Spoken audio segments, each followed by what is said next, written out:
Okay. How's the volume on that? Good. Okay. Welcome everyone to another Saturday morning with Ajahn Kovilo here. Yes, we can clap. We can clap. Wow, we're wild Theravadins. But just yeah, let's three big sparkly sadhus for having Ajahn finally with us. Sadhu, sadhu, sadhu. So most of you know, but Ajahn Kovilo was in California these past few years, visiting us at times, but now we get him for keeps. So we're really blessed to have such a monk with us and helping lead the community. And it's great to have such a wonderful brother. So thank you. And for those who have come to these gatherings before, it's great to see you. For those who are new, welcome. Just a few announcements before we begin the day. One is you'll see this wonderful spread of food in the back, which we have pretty much every week. And just rejoicing in the people who bring dishes to share. It's not compulsory at all. And it's a beautiful act. So just encouraging if people want to kind of cultivate that ethic of giving to bring a little food to share, even a banana or two. It's really a sweet way to kind of contribute to the community, and vegetarian and vegan are especially appreciated for those here. Additionally, after this gathering, Milo, one of our community members, will be holding a memorial for his sister, Megan, who passed away years ago, and there was never kind of a proper ritual or ceremony. So for those who want to just gather and kind of honor Megan and Milo and just help kind of hold that space at 12:30 after this gathering's wrapped up.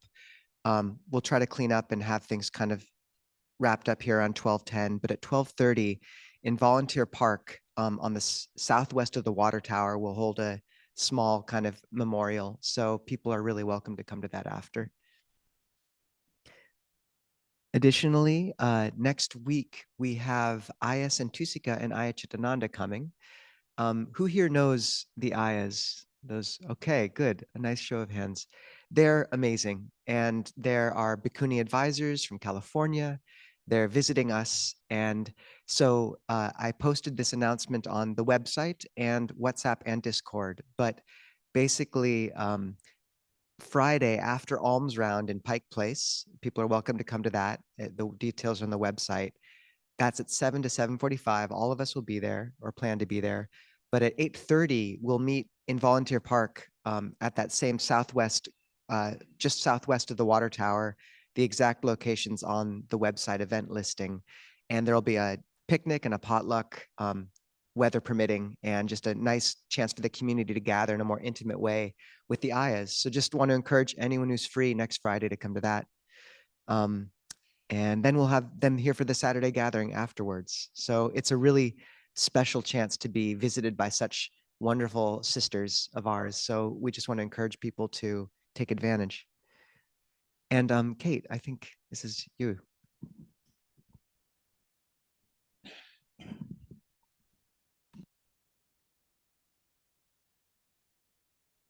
Good morning, everyone. I would like to make an announcement about the event on the 2 weeks from now, on the 29th of June. We have our annual robe offering ceremony. I am again excited to talk about it. It's called CM3 to celebrate 3 years of Clear Mountain. And we will have Luang Po Pasanno from Abhayagiri coming as usual. Aya Anandabodhi coming.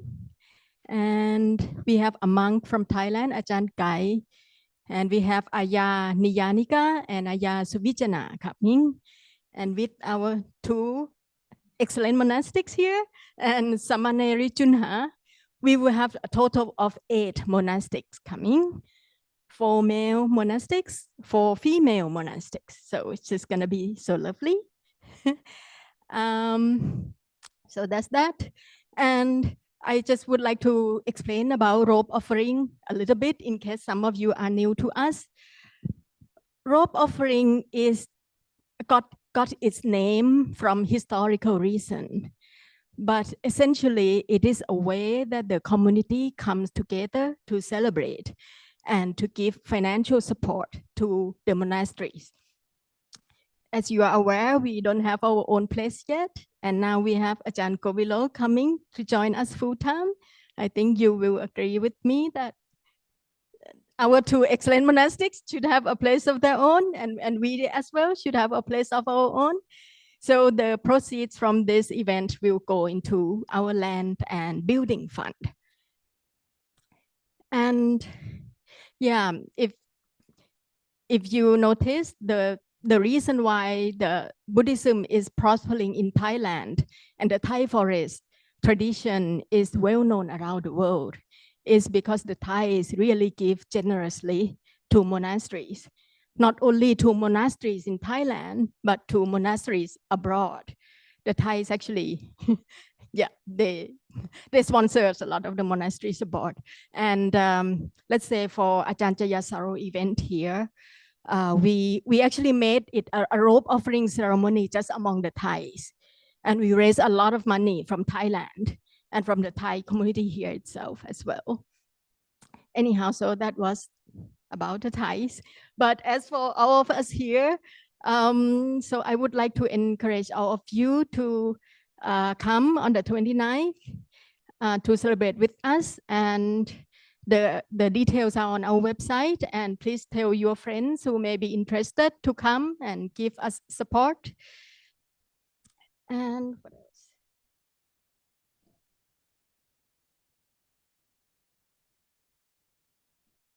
Right, and my friend Vanida here wants me to give an emphasis on dana, right? As the Buddha said, there is dana, sila, and bhavana, right? Dana means giving, and the Thais are very generous in giving, and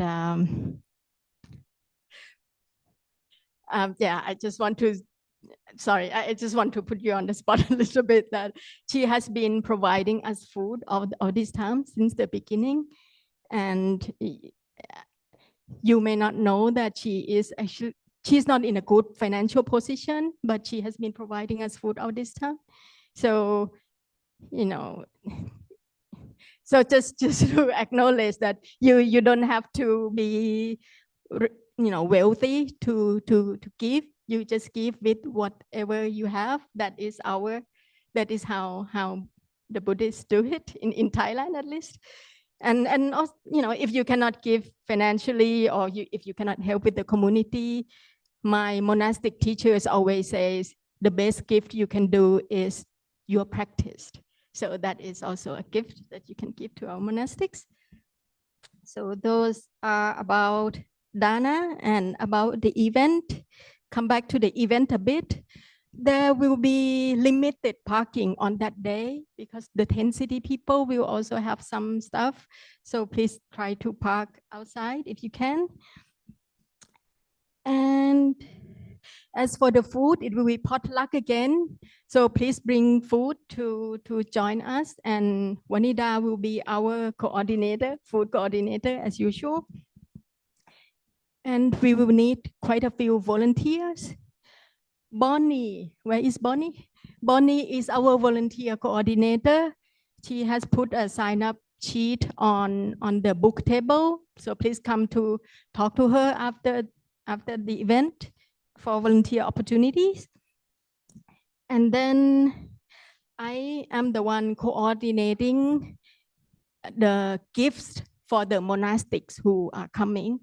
So we have 8 monastics, and we would like, it would not be right to use the Clear Mountain Fund to purchase the gifts. So if any of you would like to contribute to the gifts for the monastics, please come to me after this event. I will be the one coordinating that. Okay, that is all I have to say. Thank you. 3 big sadhus for Kate. Sadhu, sadhu, sadhu. So as people know, in our tradition, we don't touch money. Everything's offered completely freely. And we're really careful about talking about any sort of financial side of things. We really want people just to come and give their practice and their time. And we have a lot of faith that things will manifest like the Dhamma and the Devas and goodness wants them to.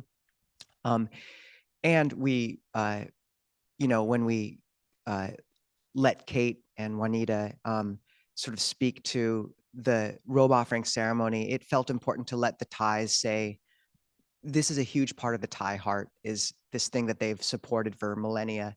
And it felt important to really, let them say what that's meant to them, and that important thread as well. So just really appreciating what this whole, that ethic that's given us this lineage for this long. So sadhu. And yeah, please just come to the event. It'll be great. It's our annual kind of celebration of community. We're having 8 monastics, like Kate said, and just hope people can make it for that. Okay, I think Ajahn Kovilo, please. Thank you all for your very sparkly sadhus. They were indeed very sparkly. We can chant together, starting on page 50, the chant Just as Rivers. And today we'll have a bit of a water theme. And we'll just chant up to about half of page 51. So ending the line, life, beauty, happiness, and strength. Yata varivaha pura paripurenti sagarang, just as rivers full of water entirely fill up the sea. Evam eva ito dinam petanang upakapati. So will what's here been given bring blessings to departed spirits. Ichitam patitang tumhang. May all your hopes and all your longings kipameva samijatu come true in no long time. Sabe purentu sankapa. May all your wishes be fulfilled. Chando panaraso yata. Like on the 15th day the moon, Mani Jyotiraso yata, or like a bright and shining gem, Sabitiyo iwajantu, may all misfortunes be avoided, Sabarogo vinasatu, may all illness be dispelled, Mate bhavadvantarayo, may you never meet with dangers. Sukhi dikayuko bhava, may you be happy and live long.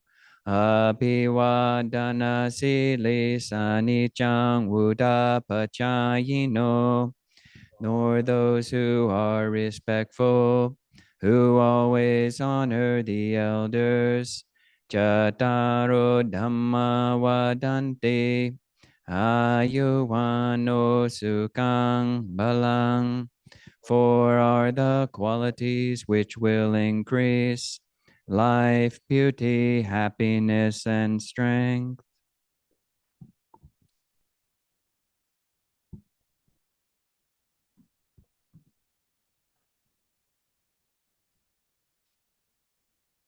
Okay, so sitting together for about 20 minutes.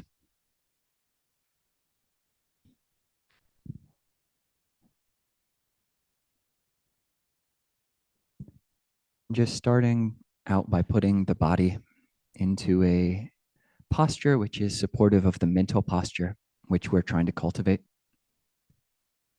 So bringing uprightness,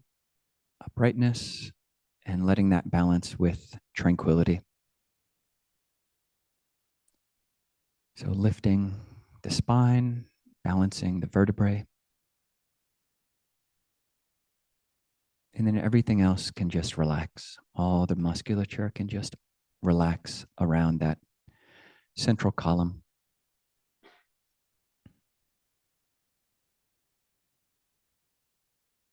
And with the body in this sustainable, upright, relaxed posture,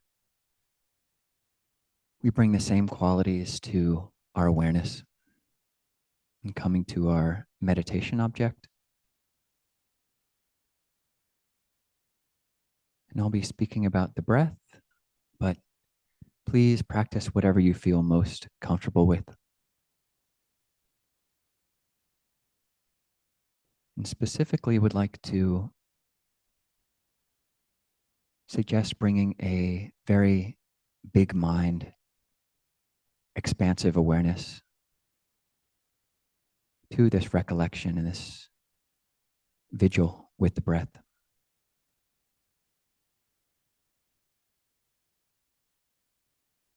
Breathing in, experiencing the whole body, and breathing out, experiencing the whole body. From the top of the head down to the base, whatever we're sitting on, a chair or on the floor. Full body breathing.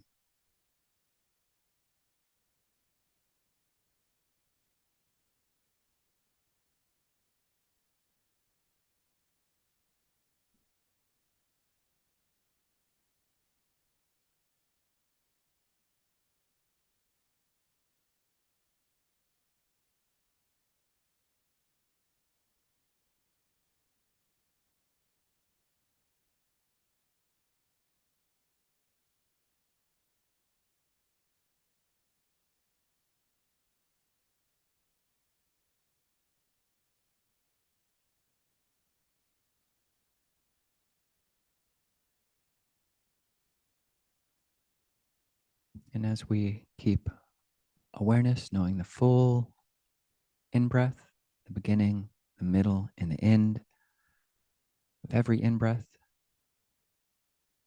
and the full out-breath, beginning, middle, and end of every out-breath, coming back when the mind slips off, knowing this full body. You can also experiment with this perception. I will breathe in, gladdening the mind, and I will breathe out, gladdening the mind.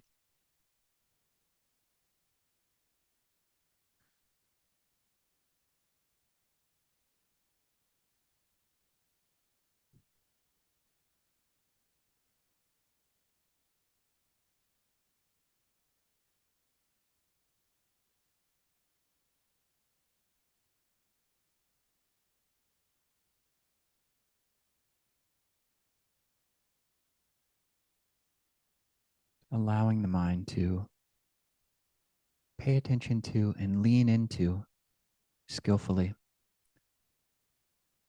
any sense of bodily or mental pleasure, happiness.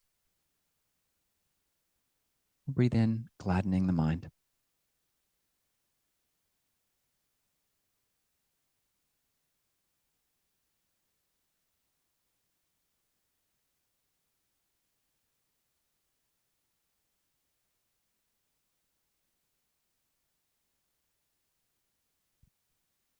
And be very gentle with yourself.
Just in the last few minutes of a meditation,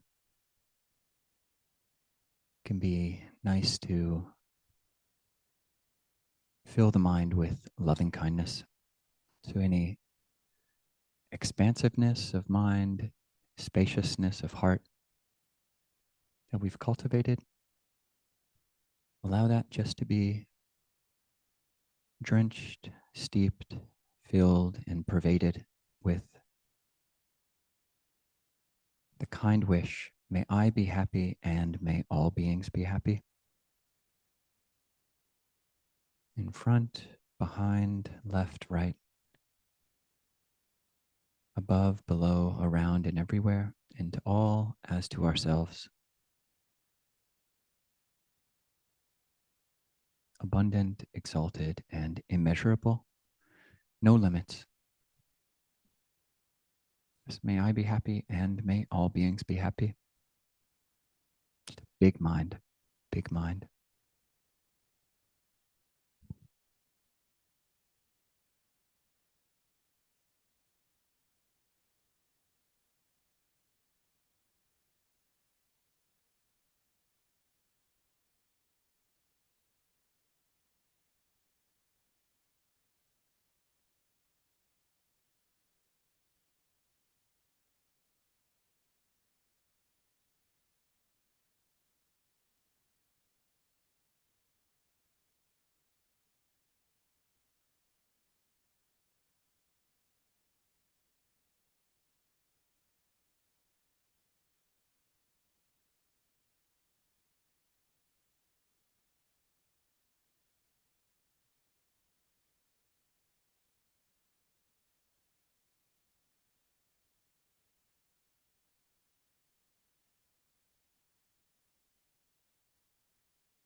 Brahma Chaloka Dipati Sahampati Katanjali Anandivarang Ayachata Santida Sata Parajaka Jatika Desutu Damang Anupamang Pamang Pajang.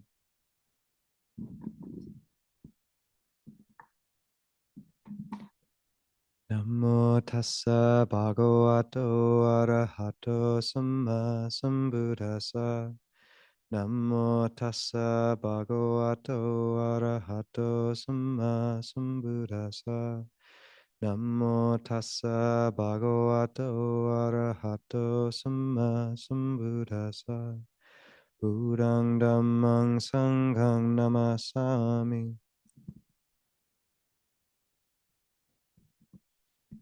Please have a seat. My foot's asleep, so you sitting down will help me stall for time. Make sure they have chairs, if that's all right.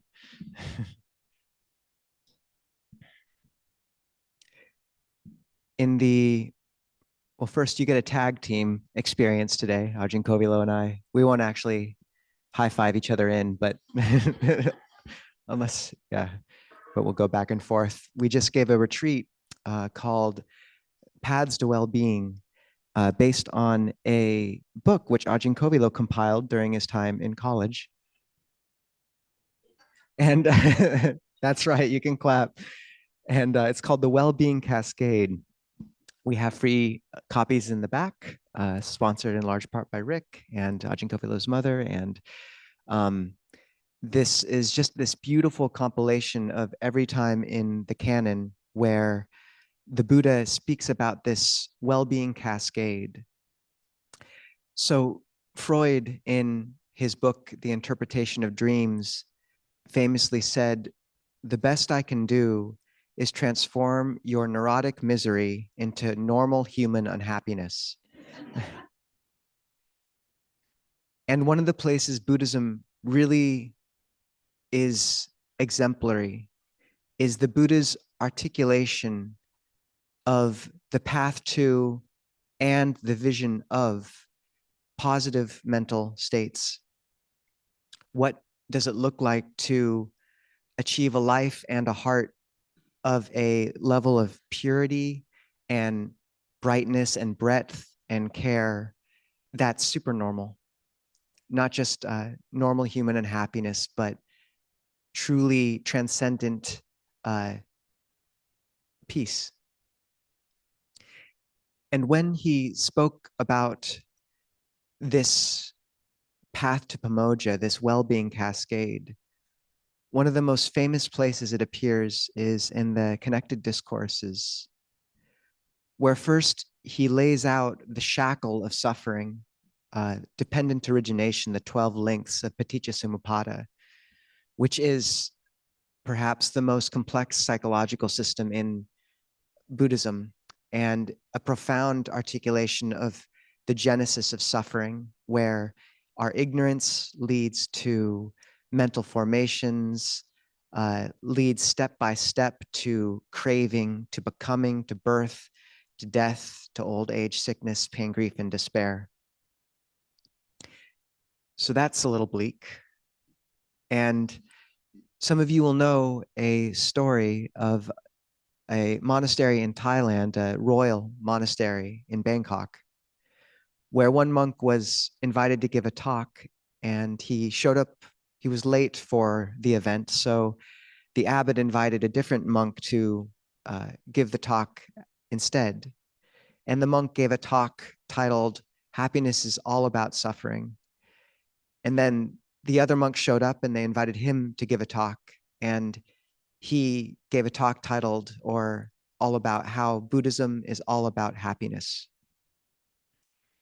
So this Upanisa Sutta, this teaching, moves from this shackle of dependent origination of dukkha, suffering, dissatisfaction, stress.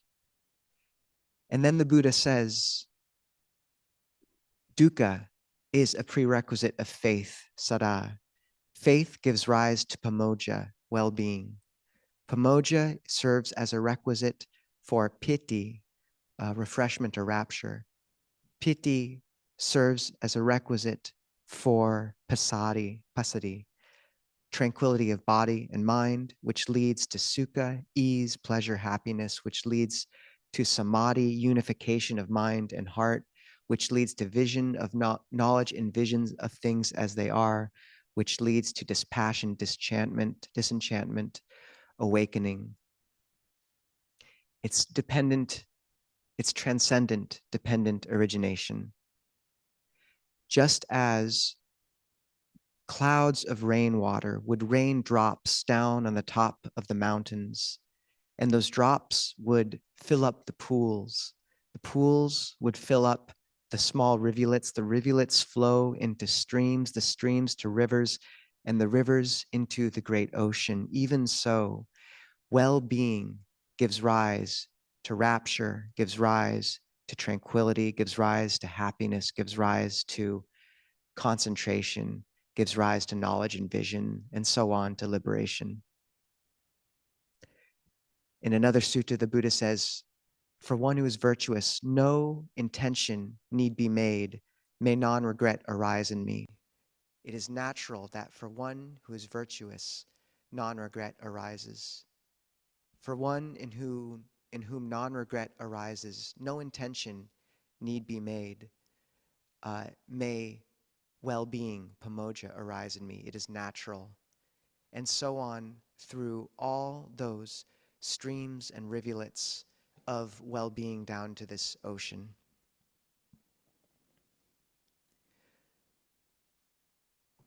So when we think about approaching our practice in meditation and a Buddhist life, where's the joy in our religion? Where is the joy in this path? And to really make note of how the Buddha said that the bright mind was essential for the calm mind to manifest.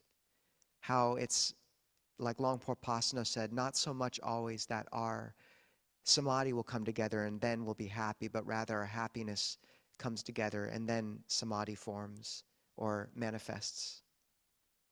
And both have to be cultivated in tandem, but so often what we as practitioners in the West lack is the sense of play. They have done fMRIs on the type of mind states that manifest with spotlight awareness, where you focus on one spot, versus lantern awareness, where you keep an open view of all that's coming through a moment. And what they found is that there's a third sort of awareness, of play. And play awareness is a very good type of awareness and ethos to bring to the practice. How can we, in meditation, not just hammer away at one object that might feel dull or rote, but rather have a primary object, like rice, say the breath, but then have a secondary, another object that serves to brighten and mix with the first, a bit like a recipe.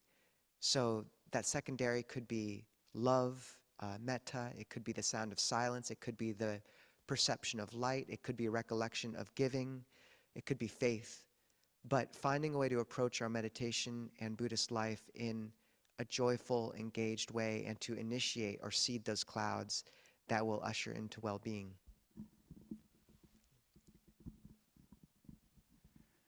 Yeah, so Ajahn Nisabho talking about the first two steps. So when you have faith in a wholesome object, or you practice generosity or keep precepts, you've got a good ethical foundation that can give rise to well-being, or pamoja. That's the kind of first pool at the top of the mountain. You've collected the rains from the clouds, and then that fills over. You cultivate that, pay attention to it, keep seeding the clouds, and then that eventually will well over into another pool, one of these other rivulets. And that next pool is, as Ajahn Nisabho said, it's piti, which can be translated as joy, or rapture, or thrill, or zest, or refreshment. So you've got things you can choose from. But it's good to learn some of these Pali words. So the word is piti. And one way which is helpful to remember that is you can just think of Mr. T. I pity the fool who doesn't know the joy of piti. And if you're too old to get that reference, don't worry about it. If you're too young to get that reference, you should look it up on TikTok. But piti, it comes from, the etymology is not totally certain either. It comes from the root, which means pi, which means to refresh or to enjoy, or pa, which means to drink. So it's this thoroughly refreshing emotion. And another name for this well-being cascade is the spiral path. And you can think about it whichever way you need to spiral, whether that's a spiral staircase going down to more and more bedrock to a foundation, which is being able to find a totally solid and peaceful refuge in your life, or just a more and more exalted spiral path that just keeps going up and becomes more and more exalted. And PT, it works in both of these directions, up and down, and at different levels. You keep coming around in your daily life. You start experiencing joy when you can trust yourself because you've got an ethical foundation. I'm not going to lie to anybody. That brings about a very mundane, worldly sense of, I feel good. I feel good about myself. I can trust me, and the people around me can trust me. And then it also bleeds in as you go up that staircase or down that staircase to the joy or the rapture of meditation. This is one of the jhana factors, and it's one which the Buddha talks about in the discourse on mindfulness of breathing. I will breathe in, experiencing joy, experiencing piti, and it's something you can lean to. The Buddha did say that all of these pools, this whole well-being cascade, it's natural. It's a natural practice, a natural process. One needn't formulate the intention, may I experience well-being. It's natural and normal for someone who has faith in wholesome objects, for someone who has sense of ethics or generosity, has wisdom. It's just natural that you'll experience well-being. You don't need to put forth intention. But you can also seed and water these different pools further down the mountain and breathe in. I'll breathe in experiencing joy. I'll breathe in and out experiencing happiness. So this joy, this piti, see how you can lean into that or find, like in I guess a simile of like a jacuzzi. If you're sitting in a jacuzzi, there might be parts of if it's big enough, parts which are more or less the personally optimal temperature that you want. So you can just move over into that area, the jacuzzi. Or similarly with the breath, you can breathe in and feel those parts of your body, feel the whiffs and the aspects of the breath, which are just a little bit more joyous, or just focusing on those aspects of mind which bring about a lightness, as Ajahn Nisabho said, a brightness, a sense of joy. So you can learn how to be better at joy. That's a good way of conceiving of the Buddhist path.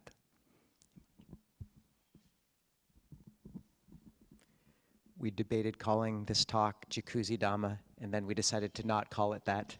We're very restrained. So piti, and that Mr. T image is going to stick with me, Ajahn. Thank you for that. Never an analogy never before heard. Leads to passaddhi, which is tranquility of body and mind. When the Buddha talks or speaks about the progression through mindfulness of breathing, he starts with somewhat active movements of expanding awareness to become sensitive to the whole body, and then calming the bodily activity, that sensation of movement of energy in the body. And similarly, with the analogy he gives for the first jhana, which is a deep state of concentration, he speaks about a bathman needs water into a ball of bath powder so that no part of the ball is unpervaded with that water.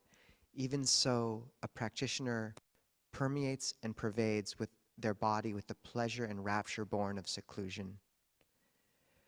So the hands of that bathman are directed thought and evaluation. This is how we can be active at the beginning of a meditation and playful, bringing up perceptions of loving kindness, seeding those clouds, recollecting goodness, recollecting generosity. But then the Buddha moves to these qualities in that progression through mindfulness of breathing that really seem to have to do with a calming of the body. And so it's true that part of what we want to do is be bringing up wholesome and brightening states and perceptions. But then also, how do we calm down the body? How do we establish that sense of well-being and ease? And one really simple way to do this in meditation is to do a body scan, placing awareness in this upper chamber for a time while we breathe, perhaps imagining a bright white mist coming in and out, soaking into that. Then move down to the middle chamber, then the lower chamber, and then encompassing the whole body with this bright field of awareness, just imagining the sort of bright white mist of the breath kind of soaking in and out, paying special attention to soaking it into the shoulder blades and the kidneys. I know one teacher who said that his largest breakthrough in anapanasati, mindfulness of breathing, was when he began to imagine the breath coming in through his shoulders. But also to note that when we feel a knot in the body, you can imagine the breath energy, and this is just a perception, but you can imagine drawing down the breath through the head and having it move around the knot and erode it away softly, this sort of white light. Or you can imagine holding a canopy over that knot in the body and kind of expanding and contracting it, relaxing until it fades. One can bring to mind skillful means, making sure one exercises before meditation or maybe takes a cold shower. But the idea that there does come a point where really giving attention to pleasure in the body and relaxing the body becomes important. And that as one does that and focuses on relaxing the knots one might feel in the throat, in the forehead, etc., you untether. Each thought pattern in the mind will usually have a bodily correlate. And often that'll be a tension in the forehead or the jaw or the stomach.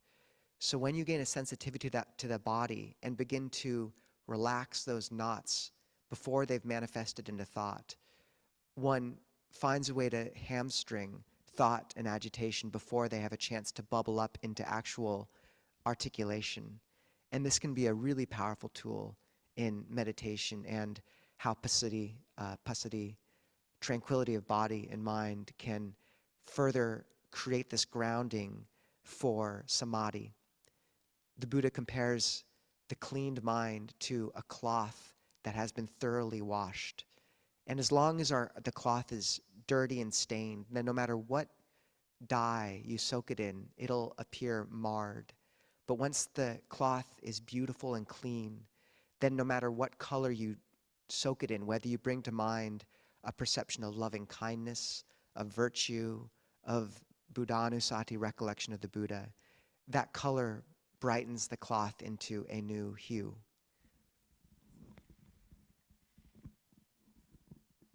And for one who has this quality of bodily tranquility, this kaya passaddhi, as Ajahn Nisabho was talking about, it's just natural. It's dhammata. You don't need to form an intention or make a wish. May I experience happiness, sukha. It's just natural for one who has a tranquil body that they'll experience happiness. And you can also experience it in that natural way, or you can lean into it. There's also that training.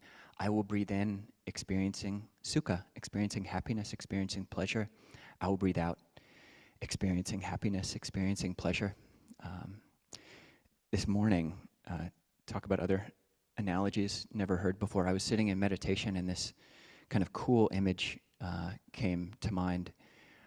You just imagine your inner sauna and going in there, and you take one single piece of uncooked spaghetti, and you notice that there's a crack in the wall, and you just stick it in there, pointing out like this, and then you just crank up the temperature to the exact right degree, and that piece of dry, uncooked spaghetti will just gradually, I don't know if this has happened, I haven't looked it up on YouTube, but I'm imagining that piece of dry and uncooked spaghetti, if you just get the right moisture content, the right heat content, then it'll just naturally relax. And that's kind of like, it's a little bit different.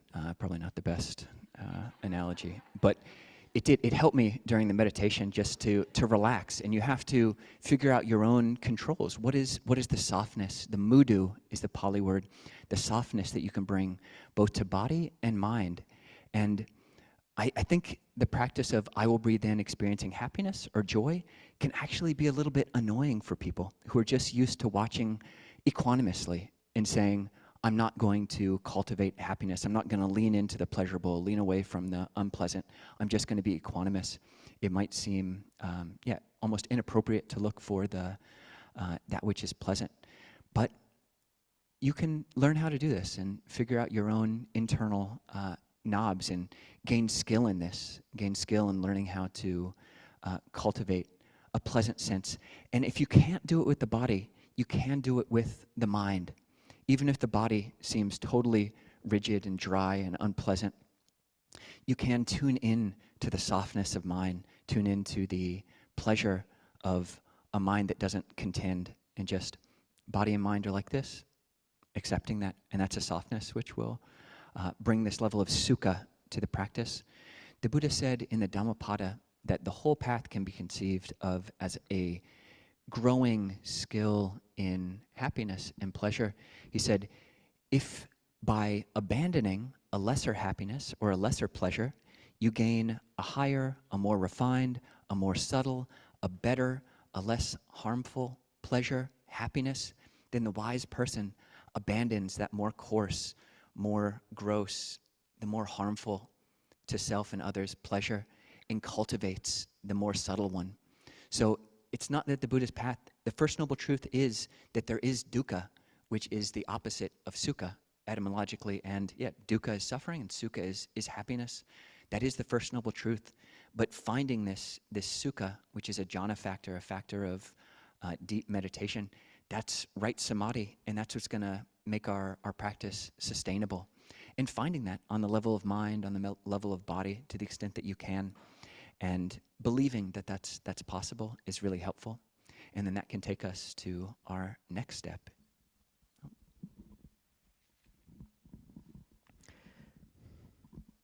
So after, where are we?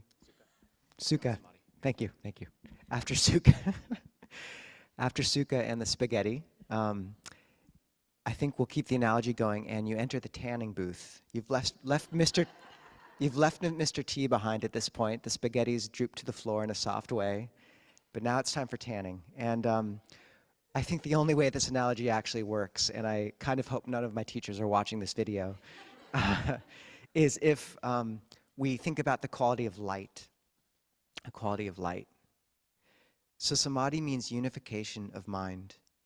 And the Buddha speaks about the concentrated mind as malleable, as bright, workable, like gold. And in the Anapanasati Sutta, the mindfulness of breathing, the analogies for the jhanas actually, which sort of overlay this progression, they speak about that ball of path powder becoming permeated with this refreshing water. And then they speak about a cool mountain lake permeated with water.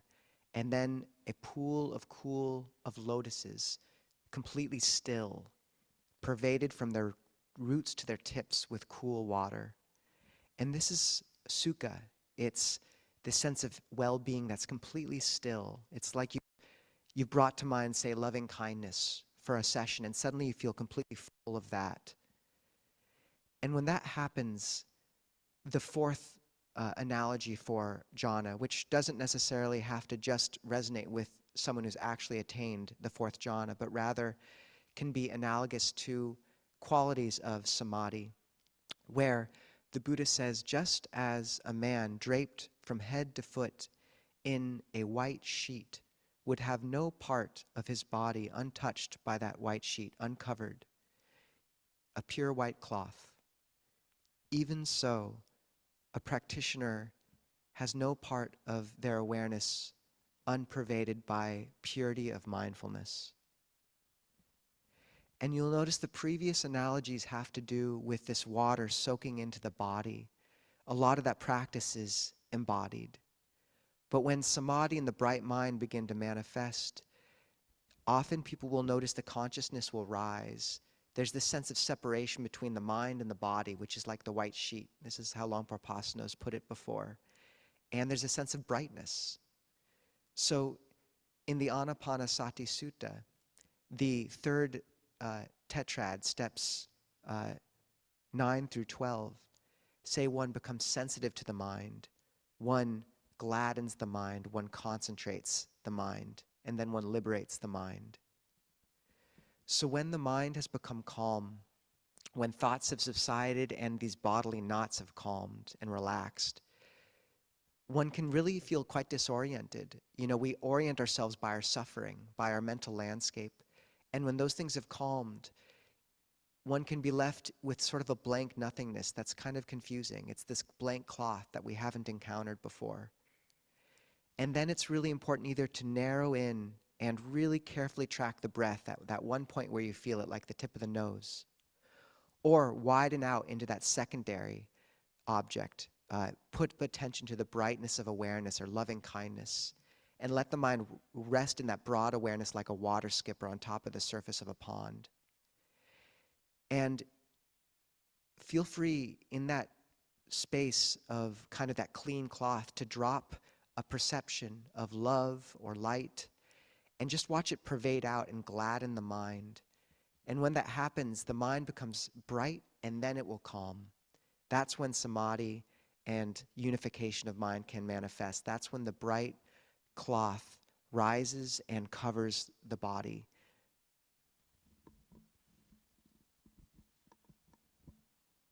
And it's natural that for someone who has samadhi, whose mind knows stillness, it's just natural. You don't need to form a wish. May I see things as they truly are. Yatha bhuta jnana dasana. It's just natural that that'll happen. So we're coming down all these different pools coming down the mountain, heading in the direction of the great ocean of liberation. And the Buddha suggests that the next steps is just this, that when the mind is still, when you've got this level of samadhi, it's like you've stopped the table from shaking.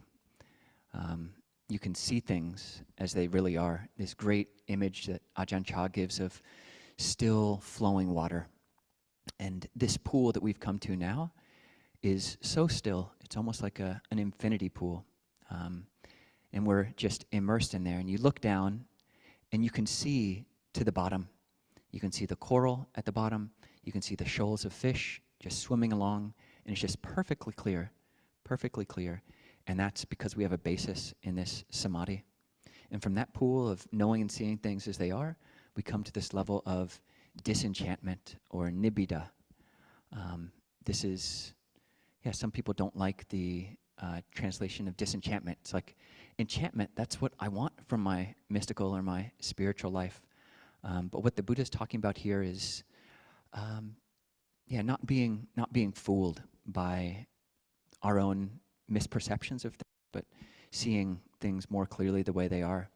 And then from that, from disenchantment, nibbida leads to viraga, or dispassion, or just this letting go of the passion of greed and anger. And then from that, when that pool is filled, it just naturally fills in and flows out, just as rivers full of water entirely fill up the sea. We rain down and we water and we seed the clouds of faith and generosity and keeping precepts and having integrity and cultivating wisdom, seeing the Four Noble Truths, and that will just naturally just keep filling up these pools and eventually lead out to the great sea, the great ocean of liberation. And that's great. The Buddha said that Nibbana is the highest happiness. If you've read old translations from 1800s, early 1900s, and they translate Nibbana as extinction, and you think dinosaurs or other things like that, it's not at all like that. Nibbana is the highest happiness, the highest peace, freedom from greed, anger, and delusion, something which is everybody, if we had the eyes to see clearly enough, would want this foundational, fully grounded, yet utterly exalted and utterly normal level of peace and happiness. This is, You hear arhants in Thailand talk about Mechi Gao, who is a nun. She talks about that the only normal people are the arhants, people who've gotten rid of the biases of greed and anger from their own minds. Those are the only really normal people. All the rest of us are abnormal and weird. So we can close the talk there and open things up for questions.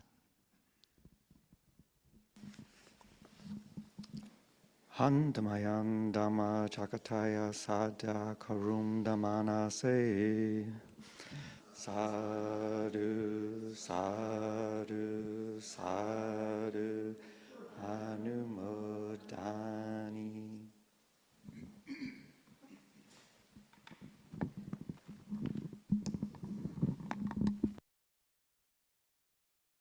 So people can raise their hand in the audience, or on Zoom, feel free to raise your electronic hand and we'll call on you. Thank you, Ajahn, for the talk. That was very nice to hear the tag team talk. One thing that I wanted to know, what is your take on this question for Ajahn Kovilo? For Ajahn Chah's that statement, still flowing water. What is your take? How do I make sense of it? Thank you.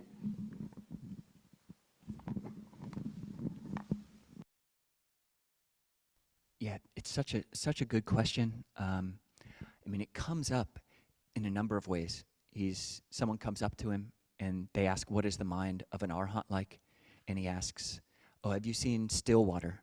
Like you look at some stagnant water, and yeah, of course, everybody's seen still water. Have you seen flowing water? And you say, "Oh yeah, I see a stream or I see a river, it's flowing." But have you seen still flowing water? And yeah, what is that?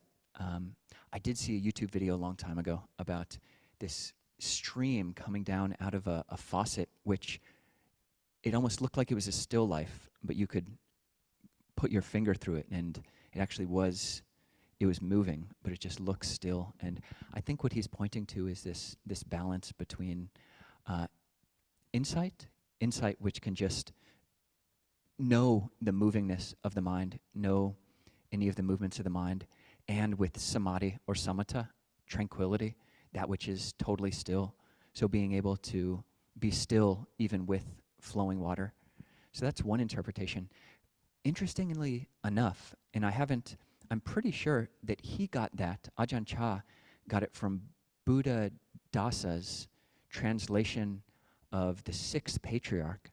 So sixth patriarch, it's a Mahayana sutra written in like the 6th, 7th century, when talking about the mind which just knows things as they are.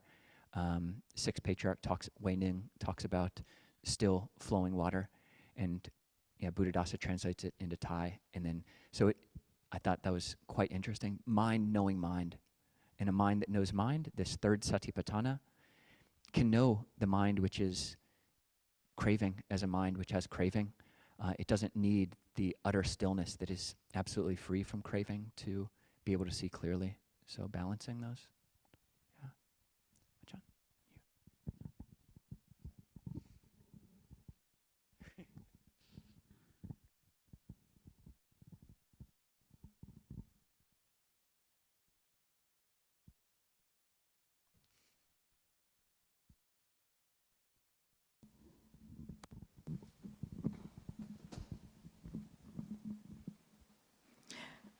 Hi, I just want to attest to the fact that when I'm feeling happy, I have more samadhi.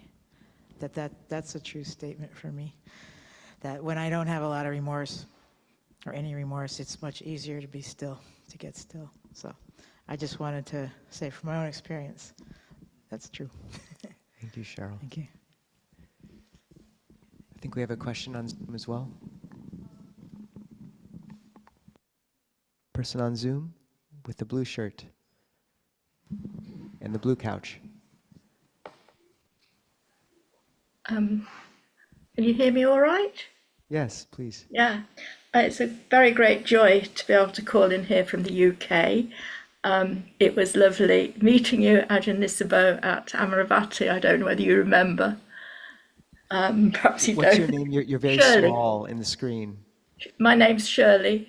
Shirley, oh, good to see you, Shirley. Yeah, it's just so good to be here. I've been following your talks on YouTube for quite a couple of months now.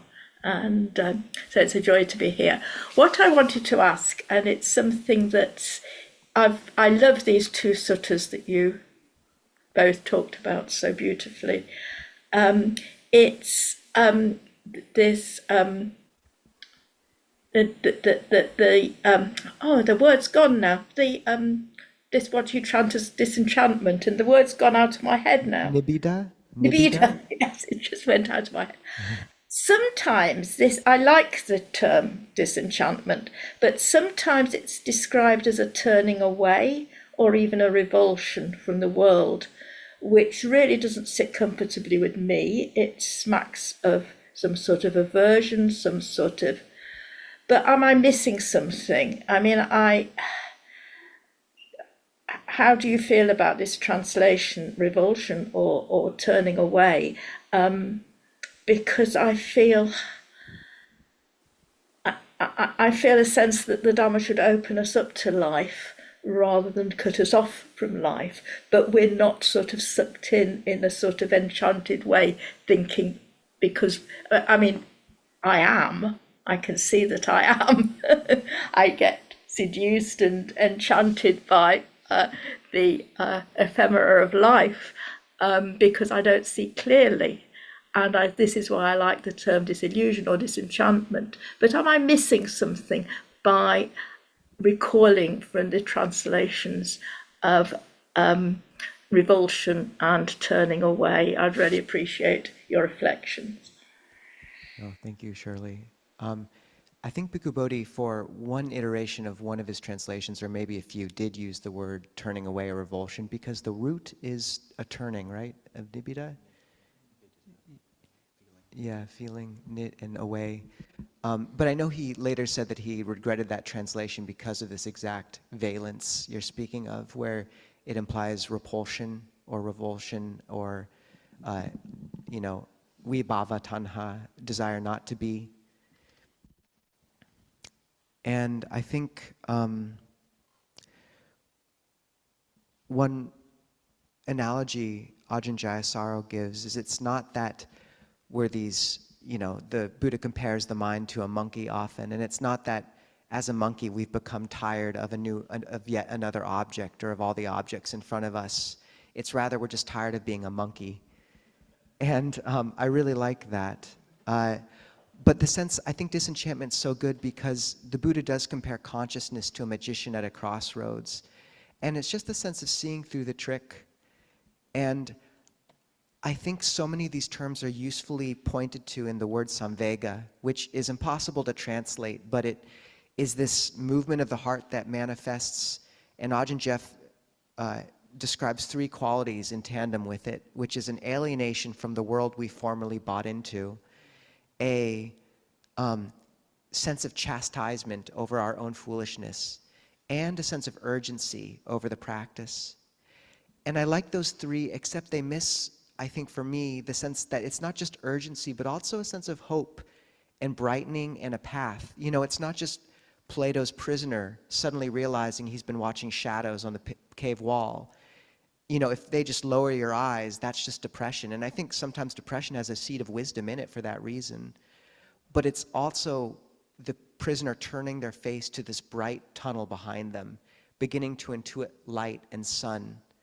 And for me, samvega has this quality of, yes, you've seen through the world, and it's just the disenchantment of a child no longer wanting to play with their toys anymore. There's something more. But there's also the sense of a deep self-worth and a nobility in life where you're worth more than this.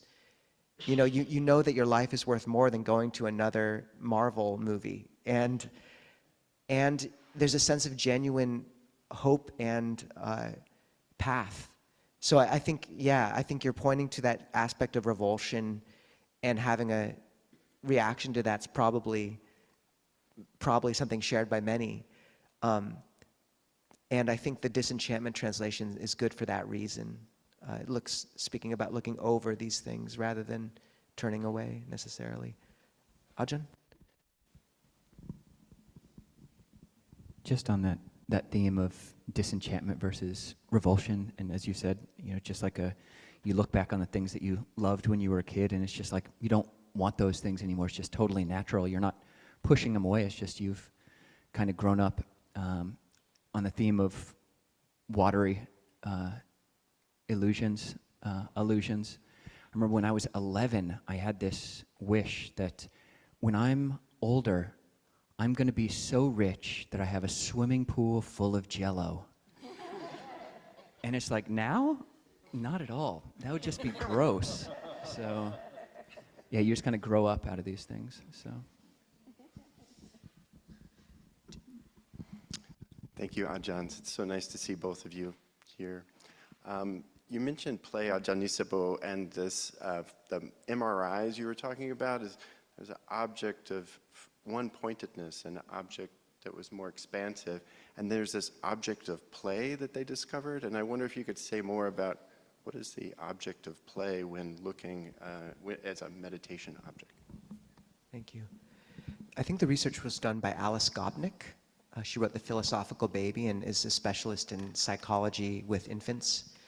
And these two sorts of awareness are really distinguishable, where spotlight is focus on one object, somewhat spatial, I think, or one word. And the other is lantern awareness, where it's temporally focused, which means you have a wide awareness in the moment, and everything that passes through that moment is accepted and known. And I find that these are the extremes that Western meditation instruction swings to. Either you're told one object, or you're told accept everything that comes through. And it's not that there's an object of play, but it's the ethic of play. And I think a really good analogy is when you play a violin, you have the bow, which is this long, kind of smooth, broad awareness, but then you also have the fingers kind of dancing up and down the fingerboard. It bounces back and forth. And that is just different in the mind, in the sense like you're engaged with the object, there's interest, you're testing its limits. It's a much different way of interacting with the world. And I think it's much more sustainable and joyful. And also for many of us, more rewarding. I mean, Ajahn Jeff says you don't learn about eggs by staring at an egg. You make an omelet, you make a fried egg, you make a quiche, you experiment with the mind. And why I bring it up in that context is sometimes if you only have one object of meditation, just one word or one place that you focus the breath, there's not much you can play with. It's like a block of wood, whereas if you have two objects, a secondary and a primary, or the breath and some sort of brightening thing, there's enough room to mix and match and play a bit. And I think that's when you really can make meditation more enjoyable and sustainable. So that makes sense. Ajahn? We have time for one more, and then we're going to have to wrap up a little early.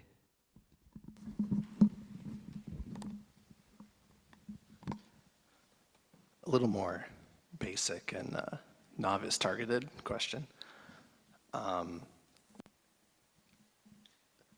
The Buddhist tradition seems structured a bit differently than the Western ones, which are very narrative-driven and not in a no connotations there, but like you're back in middle school English class. You're going to read the text and you're going to analyze it, and then you're going to try to extract things from it. Whereas these talks seem a little more direct. They're still metaphors, but you're almost working with proverbs there. And I was just curious, is that an accurate perception of the tradition holistically? And then given that there's such a corpus of text, do you have any particular things you recommend people read just to get that foundation that you're unlikely to have naturally picked up from the culture growing up so far away from it?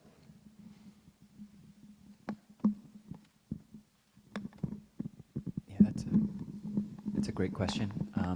Ajahn Jayasaro, who was with us about a month ago, he talks about the Abrahamic religions as being faith-based religions, or as you said, like the narrative-based. You've got basically the fundamental principle is you have faith or you don't, or there are people who you have faith or you don't, and that's the foundation. Whereas Buddhism is like an education system, or as you said, basically more practical. And that's definitely the Buddha's orientation.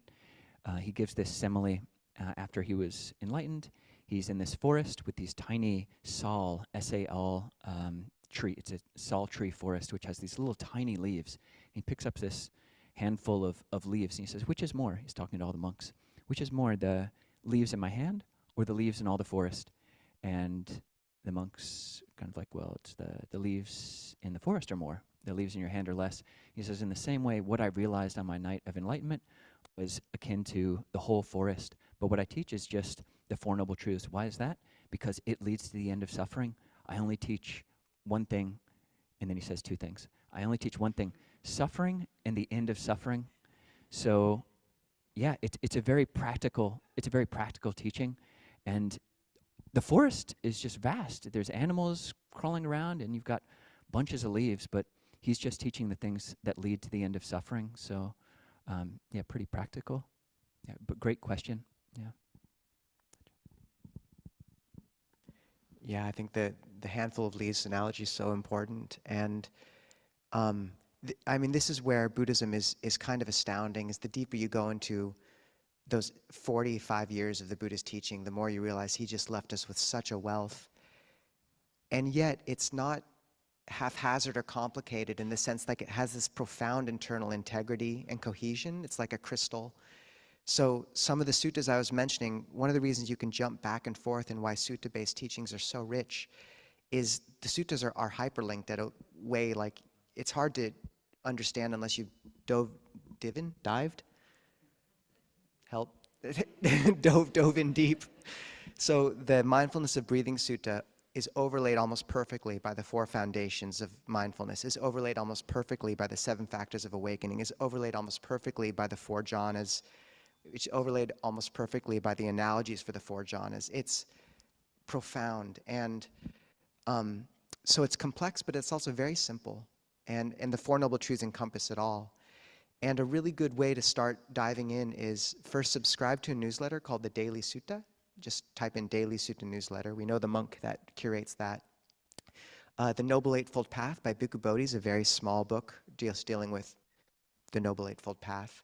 And then we have a bunch of free books in the back that just take as many as you can carry within reason. But yeah, it's an amazing landscape the Buddha left us with. So, okay. So just quickly, I think we will read the chanting request list now. And for those who don't know, this is just a list of, on our website, under support, chanting requests of people who we want to keep in our hearts. So can we read that?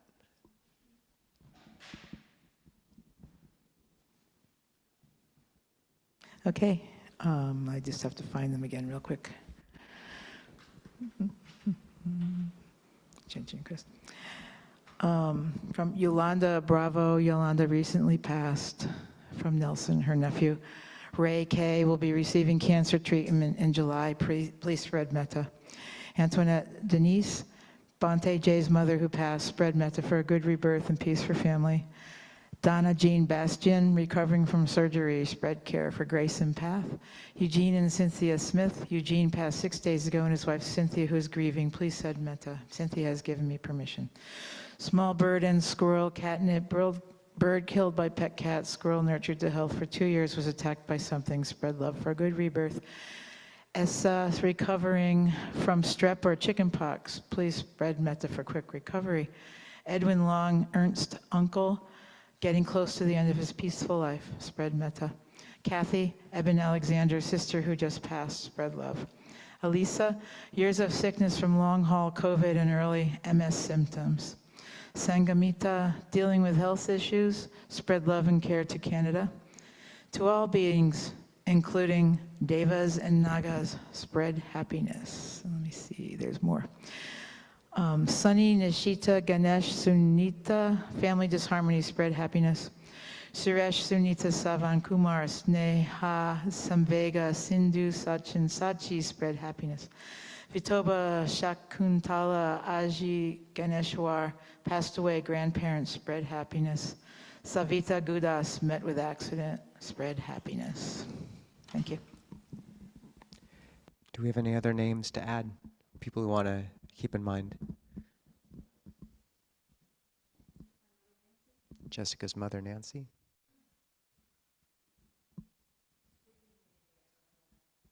At Northland High School?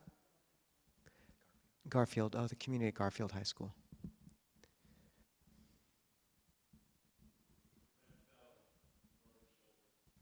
Who? Okay, friend above the shoulder. Job, COVID. Sabrina.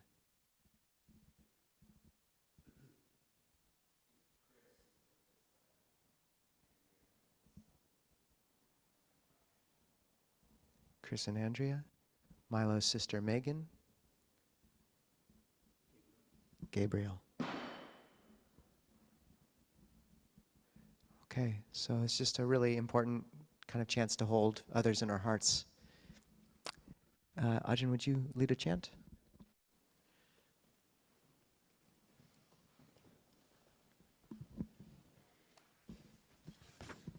Page 33. 34. No, 33. 33. Yeah. Now let us chant the verses of sharing and aspiration. Through the goodness that arises from my practice, may my spiritual teachers and guides of great virtue, my mother, my father, and my relatives, the sun and the moon, and all virtuous leaders of the world, may the highest gods and evil forces, celestial beings, guardian spirits of the earth, and the Lord of death, may those who are friendly, indifferent, or hostile, may all beings receive the blessings of my life. May they soon attain the threefold bliss and realize the deathless. Through the goodness that arises from my practice, and through this act of sharing, may all desires and attachments quickly cease, and all harmful states of mind, until I realize Nibbana in every kind of birth. May I have an upright mind, with mindfulness and wisdom, austerity and vigor. May the forces of delusion not take hold, nor weaken my resolve. The Buddha is my excellent refuge. Unsurpassed is the protection of the Dhamma.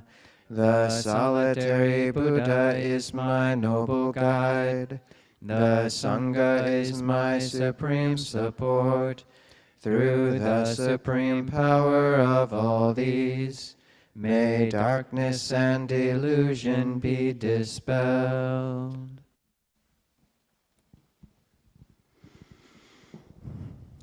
So, just a quick reminder, if you can help volunteer for the Clear Mountain CM3 robe offering the week after next, Saturday after next, talk to Bonnie, who will raise her hand right there. There she is, green jacket. If you would like to help sponsor monastic gifts, Kate is available back there. Additionally, really want to invite people again to Friday in Volunteer Park with the Ayahs. That'll be great. Juanita. Oh, and Juanita will be holding a Mitta meetup next Sunday at her house. So if you go to clearmountainmonastery.org, go to events and galleries, scroll down to Mitta meetups, and it's on the calendar. Or talk to Juanita, she's right here. But that's just a beautiful thing we want to cultivate community with, is people gathering. Once again, in our tradition, we don't use money. Everything here is freely offered. Please take some books. Please partake of the food. We encourage people to have the first person you speak to after this be someone you haven't spoken to before, just to really maintain this welcoming, warm community. And for those who are interested, at 12:30, we'll be meeting in the southwest of the Water Tower in Volunteer Park for Milo Sisters Memorial. Oh, okay, please. Oh, and the Zooms can continue into a Zoom coffee hour for those who want to stay. Is that what you meant? No. Never mind. That's true. That is true. Please. One other thing is the morning and afternoon Zoom sessions. You can find out about those on our website, but we've got those every day. We're increasing the amount of time, so you can come in the morning anytime between, we start at 4:15 and go to 5:30. Might be a little bit early, but a good reason to get up. But then in the afternoon, maybe more accessible from 5 to 5:45. So every day, just on Zoom. And you don't have, 5, moved it back, add an extra 15. And maybe we could all just sit in quiet for a second and just kind of let any of the notes of joy come up to end with. Closing our eyes.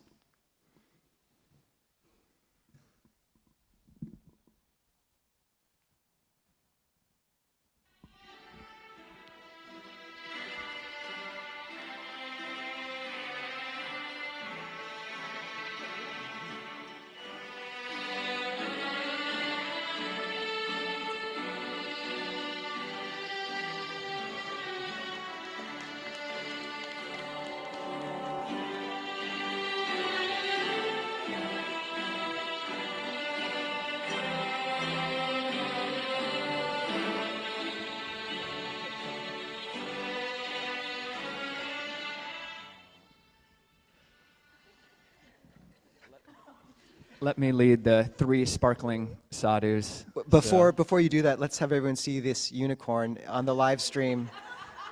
If we can turn the camera just a tad, there we go. Allison got this. So Ajahn Kovilo just graduated, so if people want to clap for him, I think now can be done. Sadhu, sadhu, sadhu. Wow. Aw. Very sweet. And technically speaking, sparkling sadhus go both ways. So I take it fully in, and it bounces off me, and it goes back to all of you too. So sadhu. Thank you, everybody. Very sweet. So happy to be up here, and what a beautiful community with unicorns. And actually, he's not off the seat yet. So for those who need to stand or whatever, this is just going to go 5 minutes longer. We want to give people a chance to say anything they appreciate about our own Ajahn Kovilo for about 5 or 6 minutes, just to really embarrass him. So if we could do this. And a special thanks to Allison, who got the gigantic cake. And now she can speak. We may need a mic for her. It's over there, I think.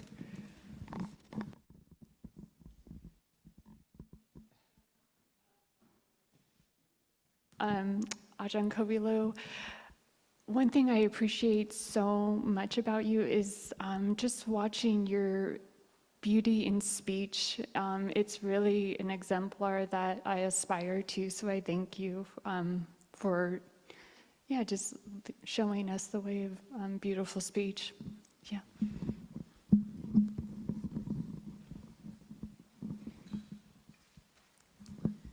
Yeah, one thing that I really appreciate or like in Ajahn Kovilo is when he speaks or talks, it's like so much joy and energy that I see in him. It's something that I like to copy, and it's very inspiring. Thank you for doing that.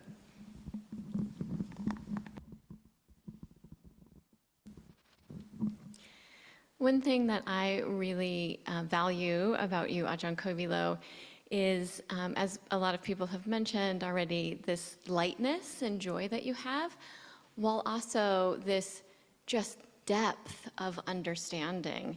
And it's so inspiring to me to bring that lightness in, because I can get a little serious about things and about the path, and the lightness that you bring and the depth of your wisdom are an amazing balance.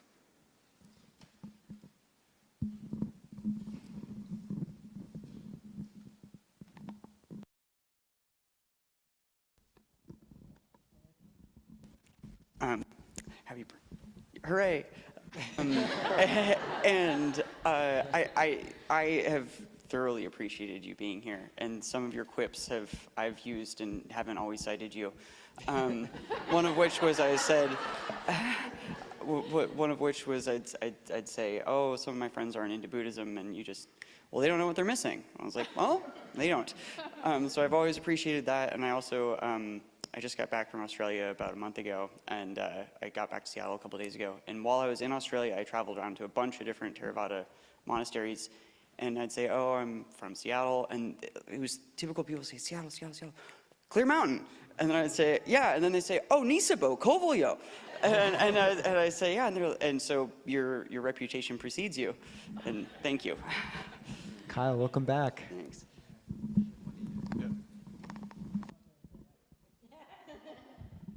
Maybe this should be the last one. The cake is getting cold. So This shouldn't be the last one. We get two more. Two more. So, Ajahn, I'm very, very, very impressed when we were in Thailand together. And I saw many of Thai people over there, they just rushed to him. I said, oh, he has a fan club here. So the way you perform, hold the monastic examples, samruam insi, how to say in English? Restraint of the senses. Yeah, so he showed the way of restraints of the senses and the perform the surreal and calm and kindness. Especially thanks for he create meditation morning and evening every day that inspire us to practice. He show examples. So even the day that I said, maybe I'll not get up this morning, but Ajahn Kovilo gonna be there. So he probably asks, what happened to Vanida, something like that. So it makes me to come. So thank you very much for all of this, create opportunity for us to encourage ourselves, want to practice and want to improve more. Thank you, Ajahn. And I might get to be the last one. Ajahn, just, yeah, once again, many of you know, we kind of became close when we first camped out in a field of poison oak together on our first tudong. And ever since then, it's been uphill. But just such a beautiful brother, so kind, depth of knowledge. I feel like my life has been so enriched by knowing you, and you're patient with my foibles. And one time we went to get, someone treated us to ice cream, and I got an ice cream, and Ajahn Kovilo was being super restrained, and he didn't want his own ice cream, but he volunteered to get an ice cream and give it to me, which is like extra sweet of you. So that doesn't happen often, but and it was just beautiful to have you up here, Ajahn. We're so grateful. Thank you all so much. What a really beautiful and so sweet community, and you've got the headbands as well. It's amazing, so sweet. I hope we get to do one of these for everybody here at some point in the future. But yeah, so happy to be here. What a warm community. So sadhu. 3 big sadhus to finish up. Sadhu, sadhu, sadhu.